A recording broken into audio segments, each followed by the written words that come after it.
Et effectivement, c'est une problématique qu'on retrouve dans les circonscriptions, mais en tout cas dans la mienne, où on a ce phénomène et ces témoignages d'habitantes et d'habitants de la circonscription qui viennent nous dire qu'ils ont des difficultés pour se déplacer au quotidien. 15 millions de personnes, ça recoupe un peu la réalité de ce que nous disent en fait les gens quand on va sur le terrain. On a souvent le débat d'ailleurs entre est-ce qu'il faut une voiture individuelle, est-ce qu'il faut préserver plutôt la santé. Justement, il faut défendre les deux, il faut que les gens aient la liberté de pouvoir choisir comment se déplacer. Ce que ça m'évoque, c'est la vulnérabilité du public étudiant, dont on sait aujourd'hui à quel point les jeunes sont fragilisés tant pour l'accès à l'emploi que pour la formation par la mobilité, mais aussi tous celles et ceux qui vivent en milieu rural. Et je ne parle pas des personnes âgées ou vulnérables qui se retrouvent éloignés des services. Les gens qui sont dans ces situations n'ont pas besoin de mesurettes. Ils sont dans l'urgence absolue, l'urgence totale, tout le temps. Donc on se retrouve avec cette problématique de manque de vision, manque de cohérence et de vision globale pour avoir une intermodalité efficace et permettre à chacune et à chacun de pouvoir se déplacer d'un point A à un point B avec différents moyens de transport. Je suis sur une circonscription où il y a 240 communes, une zone de montagne, où les solutions de mobilité, globalement, il n'y en a pas, à part la voiture. Et on sait quels sont les freins à la voiture individuelle, que ce soit l'âge, que ce soit le handicap, ou que ce soit tout simplement des freins financiers à se payer le carburant, à faire le contrôle technique, qui posent un certain nombre de freins évidents à des personnes qui sont plus précaires que d'autres. On réduit ça toujours à la voiture et on ne pense pas les autres modes de mobilité. Très régulièrement, quand je me rends notamment dans les communes de la métropole de Montpellier, les gens me disent « Ici, monsieur le député, on est un petit peu le Far West de la métropole, car on est dans la métropole, mais les services publics, les services hospitaliers, le travail, les loisirs sont dans la ville-centre de la métropole. » C'est très facile de faire banlieue Paris. C'est impossible de faire banlieue. Donc en réalité, quand on veut se déplacer en banlieue, il faut remonter sur Paris. Entre Nanterre et Suresnes, il n'y a quasiment pas de moyens de déplacement. Moi, les habitants me disent tout le temps, mais on voudrait avoir des bus, on voudrait avoir du transport pour ne serait-ce que monter la côte du Mont-Valérien. Et bien, vous voyez, si vous êtes une personne âgée, si vous êtes avec des poussettes à mobilité réduite, c'est impossible de monter, c'est impossible de traverser. Les RER, le C qui est un calvaire, il n'y a pas une fois où il fonctionne correctement, c'est annulé, supprimé, etc. Ce qu'on a remarqué, en tout cas sur le transport à la demande, c'est que les gens n'osent pas contacter le service pour qu'ils viennent se déplacer uniquement pour eux. Brétigny, c'est très urbain, mais quand on va plus vers Dourdan, Étréchy, Breuillé, ce sont des petites gares qu'on ferme. Donc comment voulez-vous que les gens n'aient pas un autre choix que de prendre leur voiture? Si les gens n'utilisent pas plus le vélo en Bretagne, c'est parce que les pistes cyclables, qui sont toutes nouvelles, toutes fraîchement mises en place avec le plan vélo, eh bien elles ne sont pas assez sécurisées. Il faut que les gens aient la liberté de pouvoir choisir comment se déplacer. Et on voit bien, moi je parle vraiment parfois d'une prise d'otage de la voiture, parce que quand on n'a pas de moyens d'aller à l'hôpital ou d'aller justement se déplacer, il ne reste que la voiture. Et donc c'est quelque chose qu'on vit au quotidien, et malgré qu'on soit par exemple en Île-de-France, il y a aussi une réalité de cette obligation d'utiliser sa voiture pour faire la moindre tâche du quotidien. Je pense notamment aux habitantes et aux habitants du plateau du Vercors où il n'y a absolument aucune autre solution de mobilité que la voiture individuelle. Et donc c'est pas tout le monde et qui pourra se payer en plus la voiture, les frais de réparation, les frais de carburant. Tout ça c'est beaucoup d'argent et tout le monde ne peut pas se le permettre, surtout au vu des taux de pauvreté qui explosent dans notre pays. On ne peut pas se loger parce que les logements sont trop chers, donc on va de plus en plus loin des villes-centres.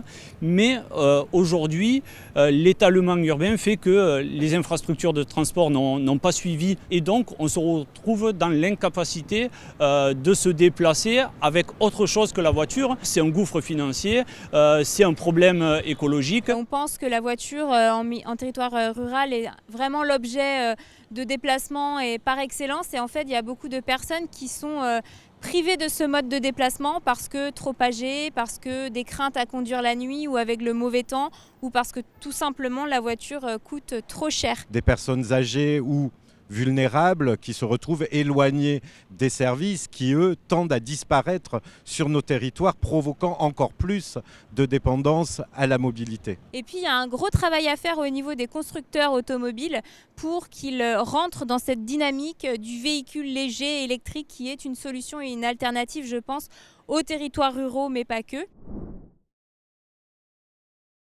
c'est des collectifs d'habitants, des associations qui se sont formées et où c'est des bénévoles qui permettent de faire du transport à la demande avec leurs propres véhicules individuels. C'est des initiatives locales qui sont portées par les élus locaux, par les citoyens, qui permettent de l'autopartage, qui permettent des systèmes de navettes pour faire face effectivement au manque de choix pour les habitants de ces territoires-là. On a des élus locaux qui essayent de faire des expérimentations et il en faut à Saint-Paul-de-Léon ou à Lampol-Guimillot qui expérimentent que ce soit l'autopartage ou bien le transport à la demande collectif. On peut avoir des multiplicités d'expérimentations et de solutions, puisqu'il n'y a pas qu'une solution, mais c'est vraiment le mix des solutions qui sortira les gens de la précarité et que chacun trouve la mobilité ou les mobilités qui soient adaptées à sa situation. Il y a des initiatives ici et là par des structures associatives. Je pense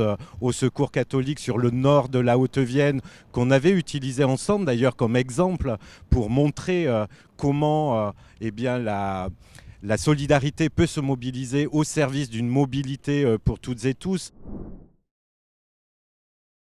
Vous faites référence à la LOM qui donne un droit à la mobilité, mais quelle est la réalité de la traduction de ce droit à la mobilité? Le gouvernement engage-t-il les actions nécessaires pour répondre à cet objectif que nous avons donné? Moi, je pense que non. Il va falloir retravailler à la question des compétences en matière de mobilité qui sont un peu trop éclatées et amener à plus de concertation entre les différents acteurs pour avoir des choses très opérationnelles et qui répondent aux besoins sur le territoire. Le désenclavement, il doit être fait pour tout le monde et également pour les personnes plus précaires. Donc il y a une bataille culturelle à mener, je crois, et ça on peut le faire en tant que parlementaire, dans les médias, dans la manière dont on peut mettre en avant les solutions issues des territoires. Mais il y a également des batailles budgétaires, des batailles parlementaires à mener. On a des élus locaux qui essayent de faire des expérimentations et il faut toujours expérimenter des choses, trouver les bonnes solutions, parfois accepter que ce soit pas les bonnes solutions, revenir dessus et retravailler avec les citoyens. Alors moi je crois beaucoup à la mobilité légère et douce qui déjà coûte moins cher aux gens qui sont en précarité mobilité mais aussi en précarité tout court bien souvent. Et donc pour moi le plan vélo doit continuer à se développer, à s'appliquer et on doit le financer. Il faut absolument un plan de réinvestissement, ne serait-ce que là, avec du personnel. Vous savez, on dit souvent créer une ligne de bus, c'est 6 mois. Et en fait, on n'y met absolument pas les moyens. Donc il faut recruter, il faut former, il faut rénover notre parc de transport en commun, bien sûr. Je pense que l'État doit prendre ses responsabilités. Arrêter de voir juste le côté parisien qui regarde la banlieue. Il faut qu'on écoute les associations, écoute vraiment les usagers. Et les personnes qui ont besoin, les vrais professionnels, ce n'est pas les gens dans les cabinets. Que ce soit des amendements dans le prochain budget, qui va être le cas très vite après la pause estivale. Donc il est vraiment essentiel de planifier à court terme, à moyen terme et à très long terme pour avoir une vision de développement des transports en commun digne de ce nom et accessible et acceptable à l'ensemble de la population.